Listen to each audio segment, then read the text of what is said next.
Hello, everybody. This is Connor Imes here, and today I'm doing my presentation, my integrated marketing communications presentation for the Grand Prairie Fire Department. So just hold on with me here. I am down here in the basement, trying to get this done. I decided to redo this today. So without further ado, let us begin. Now, to start off, fire safety is among the most important aspects to keep in mind in day to day life. There are many different ways a fire can start, some not so obvious, and it's very important for information about fire safety and that to spread, especially in a large place like Grand Prairie, with a large population and large potential for massive havoc. And that's basically the goal that we had. Sorry about that.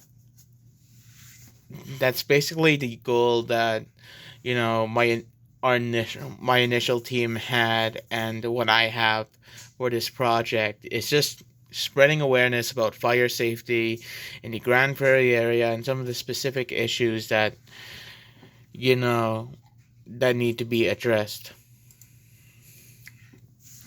But before I get into that, I just want to go over like some of the more trends of the area. So the biggest age range in the city is between 15 to 64. I believe it's like 44,000 people in of Grand Prairie, which is about 63,000, which I got from Stats Canada, by the way. And the second biggest is between 0 to 14, which is about 13,000. Many of these people are in the prime of their lives. They have jobs, home, are college educated. They most likely have a family. They have a stable career and other stuff. So generally they're pretty well off, I would say. And another factor in considering demographics is the immigration factor. Immigration is also really prevalent in the area. There's a lot of new migrants coming in, and they might not be familiar with the fire safety protocols that we have. That's another thing to consider. Uh, Another thing we have to consider is trends and geographics. So, some of the biggest causes of home related fires, in the past from 2007 to 2016 were cooking and smoking. Those were huge. Those were pretty big issues. They pretty much stood out among all the other issues when it comes to home related fires in Grand Prairie. And another thing that we need to consider too is the fact that Grand Prairie is in a relatively cold climate. It's super, especially like the past year or so, it's gone really cold, like minus 40, minus 50. So that's definitely one thing we need to consider because people are inside their homes more and there's more potential for home related fires to occur. So we definitely need to consider that as well.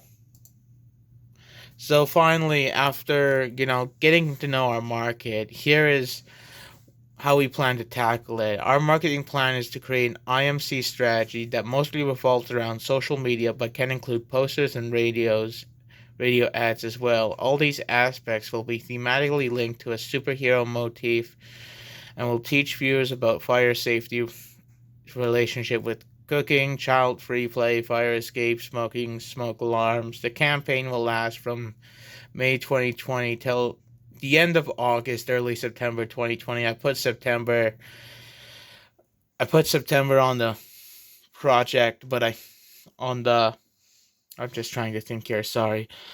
I put September on the written report, and unfortunately I forgot to put September there, so sorry. These are the main points that were outlined in the PowerPoint as well that the Grand Prairie Fire Department gave.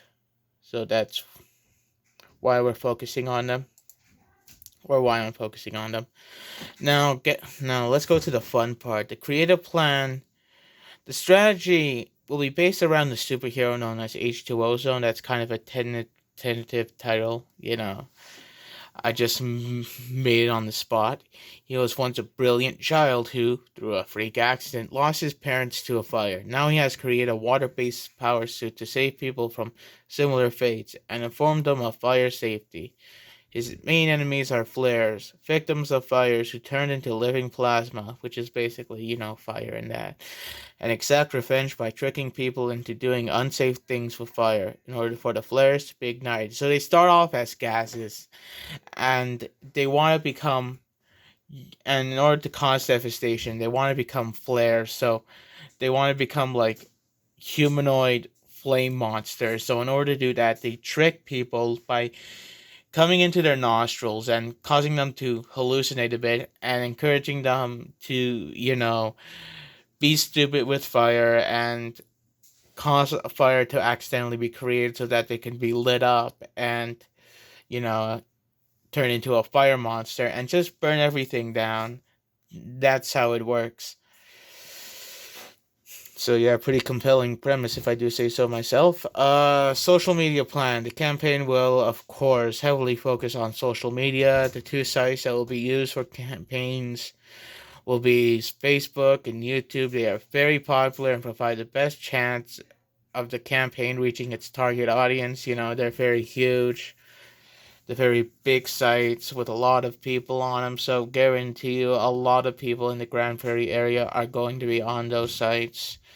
We'll use pre-existing accounts if they are there. Like, for example, they have a GP Fire Department account. On Facebook, we want to use that. On YouTube, we're probably going to make our own account.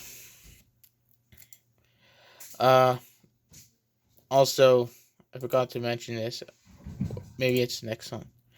The campaign will be divided into several components based off various aspects that the campaign focuses on. So basically, the whole deal with that is we're dividing the campaign up to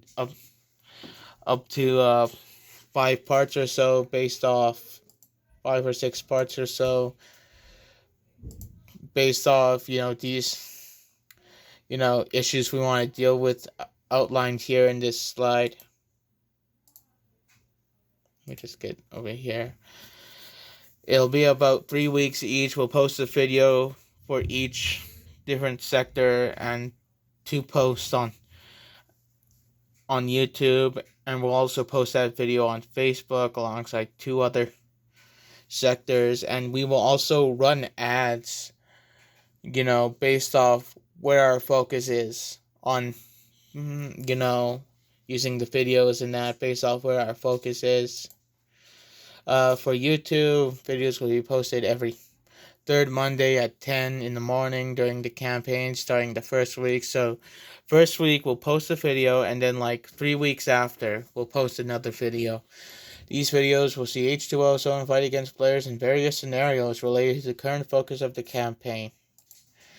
During the campaign, posts will be made on Facebook every Wednesday at 10 in the morning. Facebook will hold videos from the YouTube account, which will usually happen around the same week.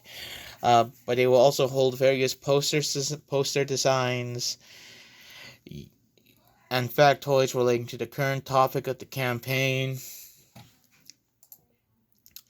Finally, we get the posters. Posters are basically going to be the same thing as